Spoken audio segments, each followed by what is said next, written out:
இன்றைக்கு 2020-21 அண்ணா திமுக ஆட்சியில வந்த வருவாயை விட 2024-25 இந்த திமுக அரசுக்கு வருகின்ற வருவாய் 1,30,000 கோடி அதிகமா வந்திருக்குது.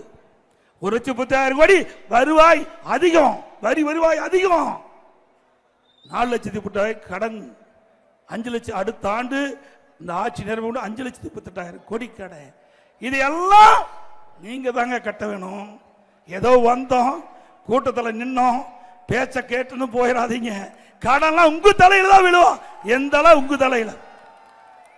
சகோதரர் அன்பழகன் என்ன நிக்கிறவங்க இங்க இருக்கிறவங்க அத்தனை பேரும் நாம தாங்க கட்டி ஆகணும். எப்படி கடனை கட்ட முடியும்? அவர் கடனை வாங்கி வச்சுட்டு போயிடுவாரு.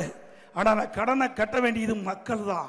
எண்ணி பார்க்க வேண்டும். எப்படி கடன் கட்டணும்னா வரி போட்டு அந்த வரியில வசூல் பண்ணி வாங்கி கடனை திருப்பி செலுத்துவாங்க. இன்றைக்கு விடியா திமுக ஆட்சி வந்த பிறகு இன்றைக்கு வீட்டுக்கு வரி 100%, நகராட்சியில் 100% வீட்டுக்கு வரி உயர்த்தாச்சு. கடைக்கு 150% வரி உயர்த்தியாச்சு. குடியிருக்கு வரி உயர்வு. குப்பைக்கு வரி போட்ட ஒரே அரசாங்கம் திமுக அரசாங்கம். குப்பை கூட விட்டு வைக்கல.